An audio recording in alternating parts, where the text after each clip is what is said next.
고요하다. 무겁고 적막한 분위기. 둘이 있을 때 박서연이 먼저 컵을 건넸다. 차 들어요. 짧은 말. 김태준은 고개를 끄덕였다. 요즘 괜찮아? 그의 목소리는 얇았다. 그녀는 미소를 얹혔다. 괜찮아요.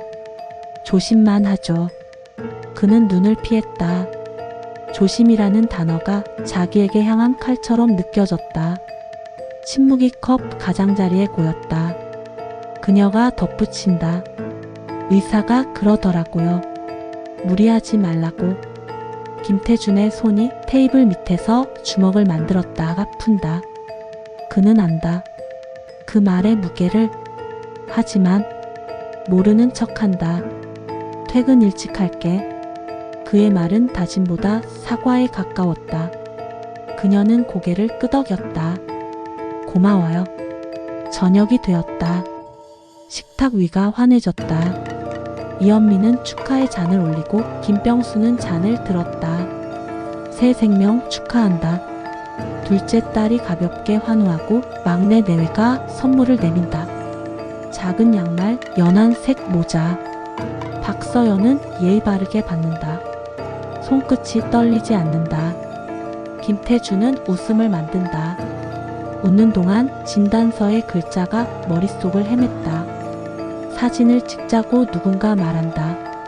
모두가 카메라를 본다. 그는 마지막에 고개를 든다. 눈밑 그늘이 사진 속에서도 지워지지 않는다. 식사가 끝나갈 무렵 이현미가 묻는다. 입덧은 어때? 박서연은 부드럽게 웃는다. 버틸만해요. 김태준은 그 말에서 안도와 공포를 동시에 준다. 둘 다 놓지 못한다. 다음 날 아침. 공기는 맑았고 그녀의 일정은 더 맑았다. 겉으로는. 박서연은 옷차림을 단정히 고른다. 색이 튀지 않는 코트, 소리가 나지 않는 구두. 정해둔 장소. 정체불명 남자가 먼저 와 있었다. 모자챙 아래의 그림자. 그녀는 자리에 앉는다. 말보다 눈짓이 먼저 오간다. 괜찮아? 남자의 첫 마디는 상태 점검이었다. 그녀가 짧게 웃는다. 계획대로. 목소리는 낮았고 표정은 평범했다. 둘은 밥을 먹는다. 반찬을 건네고 물을 채워준다. 멀리서 보면 오래된 연인처럼. 영화관. 표를 나눠 들고 나란히 앉는다. 어둠 속에서 그녀는 휴대전화 진동을 껐다. 스크린의 빛이 옆 얼굴을 얇게 스쳤다. 둘은 창가에 앉아 컵을 맞댄다. 그녀가 조금 크게 웃는다. 보통보다 한 톤 높은 웃음. 창밖에서 누군가가 사진을 찍는다. 플래시는 터지지 않지만 렌즈는 충분히 가까웠다. 남자가 당황해 손을 거둔다. 그녀는 잡아 끌 듯 다시 포개며 미소를 유지한다. 괜찮아. 클라이맥스는 그녀가 준비한 작은 연극이었다. 계산대 앞에서 그녀는 남자의 팔에 가볍게 기대며 말한다. 우리 다음 주에도 이 시간? 말 끝을 길게 끌었다. 뒤편 거울이. 두 사람의 밀착을 4번 복제했다. 복제된 장면은 사실보다 더 과장되었다. 골목으로 나와 그녀가 마지막 한 수를 둔다. 가방에서 작은 상자를 꺼내 남자에게 쥐어준다. 포장 리본, 태그 앤 이니셜 2글자. 사람이 지나가는 타이밍에 맞춰. 그녀가 남자의 어깨에 손을 올리고 귀에 대고 낮게 말한다. 잊지 마. 누가 들어도 연인 사이의 언어. 멀지 않은 곳에서. 휴대전화 카메라 셔터가 몇 번 연속으로 눌린다. 그녀는 고개를 돌리지 않는다. 남자가 묻는다. 너무 나갔어. 그녀는 미소를 줄이지 않았다. 조금은 필요해. 밤 모든 조각들이 집으로 돌아온다. 김태준은 먼저 도착해 있었다. 전등 하나만 켜둔 거실. 그는 서 있다가 앉았다가 다시 선다. 현관이 열리고 박서연이 들어온다. 그녀는 코트를 벗고 자연스레 묻는다. 저녁 먹었어요? 그의 대답은 짧다. 응. 대화는 길지 않았다. 길지 않음이 더 많은 것을 남겼다. 그가 결국 묻는다. 오늘은 어땠어? 그녀는 외출옷을 정리하며 말한다. 보통이었어요. 보통이라는 단어가 그의 가슴에서 오래 울렸다. 밤이 더 내려앉는다. 그는 방 앞까지 갔다가 돌아온다. 다시 서재. 의자에 깊게 앉는다. 머릿속에서 이미지가 겹쳐진다. 축하의 잔, 작은 양말, 거울 많은 카페의 반사, 누군가의 어깨, 누군가의 웃음. 그는 두 손을 무릎 위에서 맞잡는다. 피가 통하지 않는 느낌. 손은 따뜻하고 머리는 차갑다. 배신이라면 나는 무엇을 할 수 있지?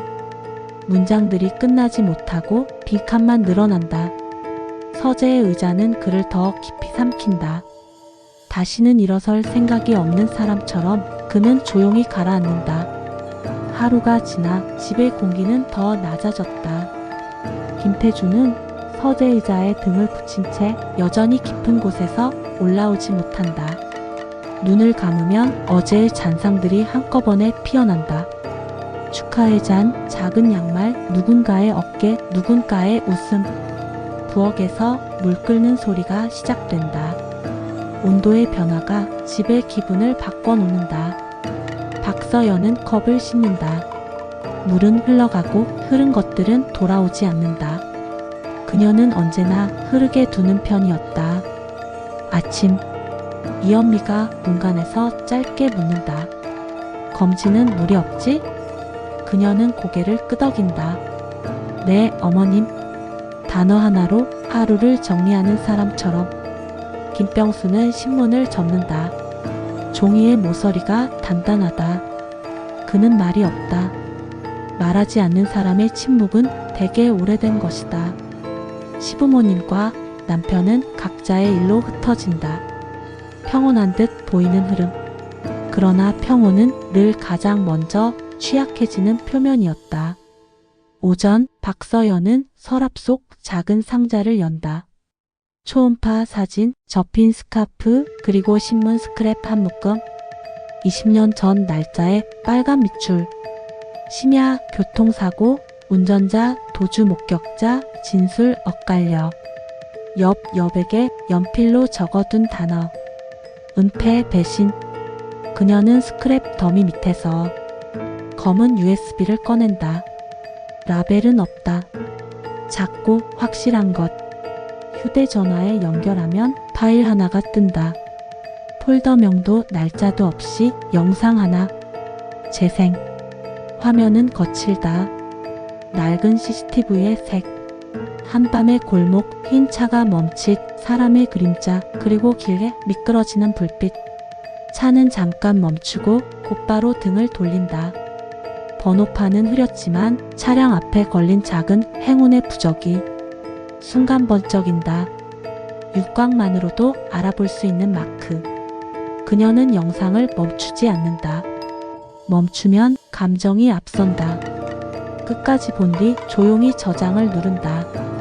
정오 무렵 그녀는 오래된 정비소를 찾는다. 쇠의 스민 기름 냄새가 한 시대를 기억하고 있었다.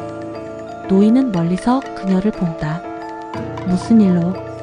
그녀는 사진 한 장을 내민다. 낡은 차 앞 범퍼, 작은 구멍 자국. 노인은 눈을 가늘게 뜬다. 한 번 봤던 상처네. 예전에 저쪽 동네 큰 길. 기억을 더듬는 목소리.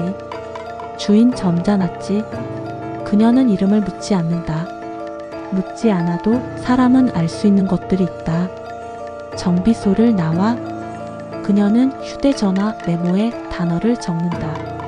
부적 개량형 검정 리본. 그리고 옆에 한 줄. 김병수.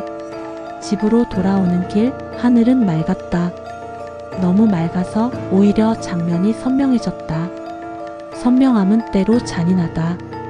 오후가 내려앉자 김태준은 집에 일찍 들어왔다. 그는 말없이 신발을 벗고 거실을 한 바퀴 돈다. 습관처럼 서재 앞에 선다. 박서연은 주방에서 물을 올린다. 김태준의 걸음이 멈춘 자리와 가스불의 작은 불꽃이 한 장면 안에서 겹친다.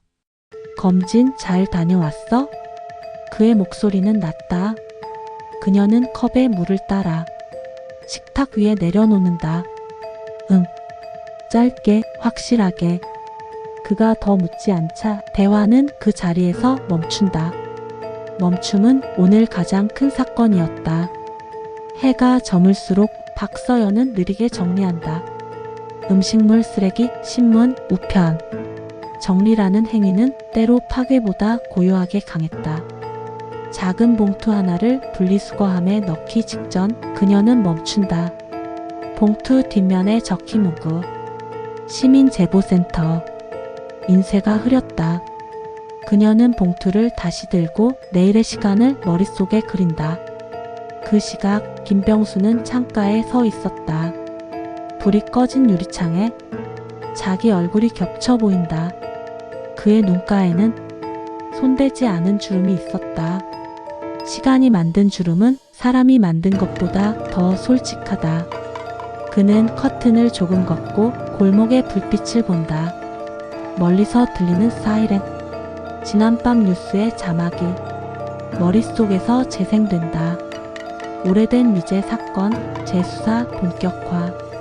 그는 커튼을 닫는다. 닫는 동작이 필요 이상으로 조심스럽다. 조심스럽다는 것은 이미 알고 있다는 뜻이기도 했다.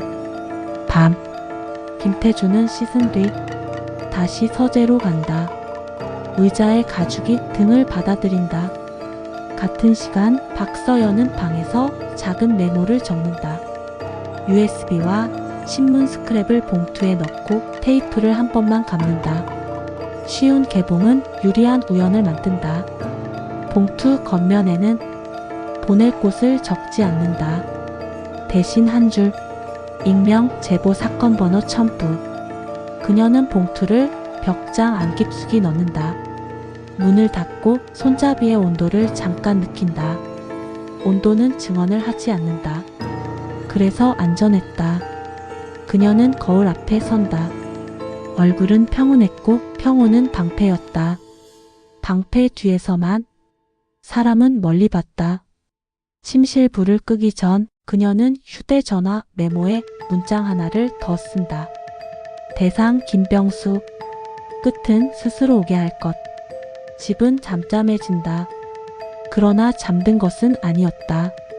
가구의 모서리, 유리의 반사, 시계의 초침. 모두가 조용히 지켜보고 있었다. 새벽이 다가오자 김병수는 잠에서 깬다. 목이 말랐다.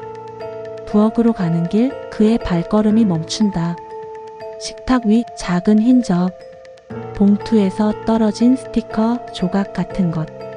그는 손톱으로 집어 휴지통에 넣는다. 사소한 증거는 늘 처음에 버려진다. 유리컵에 물을 따르며 그는 손등에 오래된 흉터를 본다. 사람들은 흔적을 위로라고 믿지만 흔적은 늘 돌아오라는 신호였다. 아침이 다시 왔다. 박서연은 조용히 일어나 커튼을 연다. 빛이 들어오고 하루가 시작된다. 시작은 매번 같았지만 의미는 매번 달랐다. 김태준은 서재 의자에서 눈을 뜬다. 밤새 잠을 깊게 이루지 못한 사람의 눈. 그는 천장을 본다. 천장은 아무 말도 하지 않는다. 그의 내부에서 두 문장이 부딪힌다. 축복일 수도 있다. 배신일지도 모른다. 둘 사이에서 그는 끝내 한 걸음도 떼지 못한다. 아니, 사실은 알고 있다. 인정하지 못할 뿐이다. 사실로 받아들일 준비가 안 됐을 뿐이다. 그녀는 부엌에서 물을 끓인다. 김태준의 발소리가 서재에서 거실로, 거실에서 다시 서재로 짧은 궤적만 남긴다. 그녀는 컵을 2개 꺼낸다. 하나는 그에게, 하나는 자신에게, 그리고 창밖을 본다. 오늘은 우체국을 들를 것이다. 카메라는 집의 천장을 스친다. 순한 무늬, 잔잔한 흰색. 그 흰색 아래 각자의 표정이 조용히 굳어간다. 이야기는 아직 집 안에 있다. 그러나 방향은 이미 정해졌다. 목표의 이름. 그녀는 마음속에서 한 번 더 부른다. 김병수.